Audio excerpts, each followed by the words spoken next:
is everybody ready for the next chapters of Eerie Elementary School Freezes Over? We're on chapters 3 and 4 today. Hope everybody's made a prediction about what you think Orson's plan is and what you think Sam, Lucy, and Antonio will do to stop him. Now remember, in our last chapters, they were at school. There was a snowstorm and the heaters went out and it was getting really cold. And the doors wouldn't open. They were frozen shut. So now we need to find out what Orson's plan is to keep the kids at school. Sam stepped away from the door. Fears crept over him. Everyone was stuck in the school. There was no way out. Who knows how long we'll be stuck in here, Sam said. We need to turn the heat back on.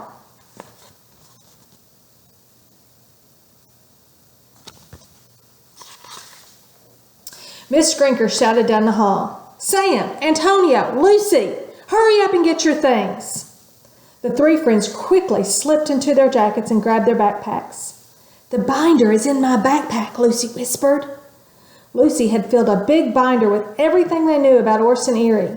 It contained blueprints of the school, notes, and more. Miss Grinker led her bundled up students to the gym. Sam looked at the phone while Antonio and Lucy walked ahead. Suddenly, Sam stopped in his tracks. His friends turned as he read words that changed everything. Orson Eerie wrote, "Once the temperature drops to 13 degrees, I will return in my human form." Lucy gasped. "Do you mean?" Sam nodded. "I think Orson was exploring ways of coming back to life for real. Like all the way back, a person again."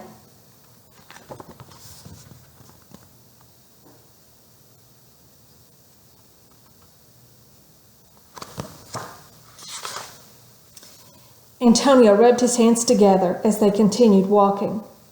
"A real flesh and blood Orson Eerie?" Antonio said. "Now I've really got goosebumps. But I'm not sure if they're from fear or from the freezing cold." The thought of Orson Eerie returning terrified Sam. He had battled the monstrous school many times. Each fight had been awful in its own way, but Orson Eerie appearing as a real person was horrifying. He'd be back from the dead. He could go anywhere and do anything. He'd be more powerful than ever. The sound of hundreds of chattering students filled Sam's ears as he walked into the gym. "It's smart to have everyone in one room," Antonio said to his friends.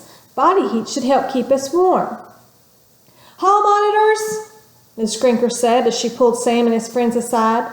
"Please take a quick walk around the school. Check for students who are dilly-dallying."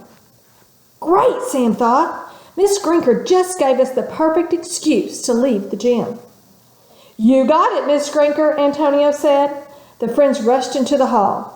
"We'll look for stragglers first," Sam said. "Then we'll get on with our real mission." Now, what is their real mission? Think about what's happening.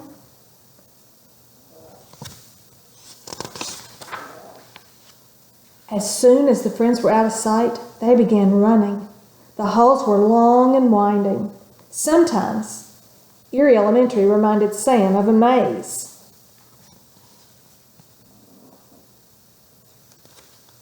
Soon, they had circled the entire school. Everyone was inside the gym. "Okay," Sam said, "now we need to get the heat turned back on." "Yeah," Lucy agreed, "before Orson comes back in human form." Just then, a long shadow fell over them. Sam's hair stood on end as he slowly turned around. Make a prediction here. Who do you think is making this shadow?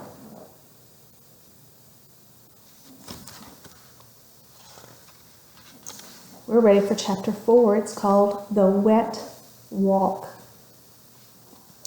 The shadow belonged to Mr. Nakobe, the old man who took care of the school. Sam breathed a sigh of relief. Shh. Mr. Nakobe was the one who had chosen Sam to be the school's hall monitor. He had told Sam, Antonio, and Lucy the truth about the school. It was a secret shared by just the four of them. "Oh, man, are we glad to see you," Antonio said. "We're all trapped," Lucy exclaimed, "and Orson Eerie is behind this wild storm. He's trying to come back as a real person." Mr. Nakobe ran his fingers over his wrinkled chin. "I've long feared that was Orson's plan." "We think this big freeze is part of Orson's plan to return," Sam said. "So we need to warm things up. Fast. How do we turn the heat back on?" "The heat in this school has always been fussy," Mr. Nakobe replied. "Just tell us what to do," Sam said.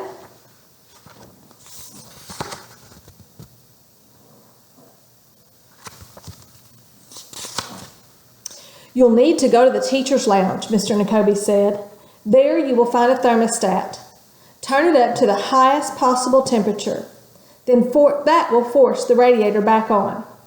"That's all?" Antonio asked. "Easy." Mr. Nakobe shook his head.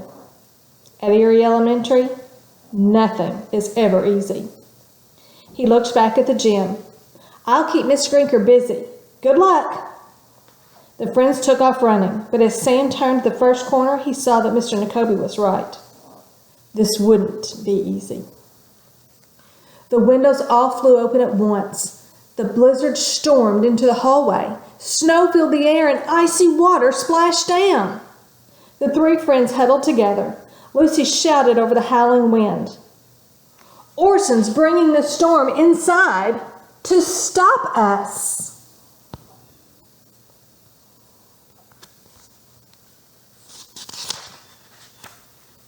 Slushy water flooded the hallways. "Soon this water will turn to ice," Sam said. "If the floors freeze, we'll never make it to the teacher's lounge. We'll be slipping and sliding everywhere." Suddenly there was a psst, and the light shut off. The wet hall was very dark and very spooky. For a moment the wind stopped wailing. A loud creaking sound filled the hall. Sam turned to see the bathroom door opening. But no one stepped through the doorway. Instead, something shiny and metal rolled out. Slushy water splashed as the strange object rolled toward them. It stopped at Antonio's feet. Lucy gulped. The sound echoed in the quiet hallway. Slowly, Slam crept to the object.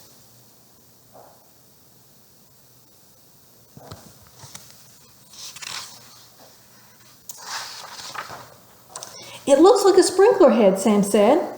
"From the ceiling, see? It's still attached to a water hose." Freezing cold water shot from the sprinkler head. The sprinkler leapt up. Water gushed and filled the air. Orson Eerie had brought the sprinkler to life. It swung across the ground. Sam jumped at the hose, whooshed behind him. Antonio wasn't so lucky. The sprinkler snapped out and wrapped around his ankle. "It's got me!" Antonio shouted. Sam and Lucy ran toward him, but they were a moment too late. The hose tugged. Antonio toppled over. His cell phone slipped from his pocket and clattered to the floor. Lightning fast, the sprinkler yanked Antonio into the bathroom. Antonio cried out, but his shrieks were cut short as the door slammed shut.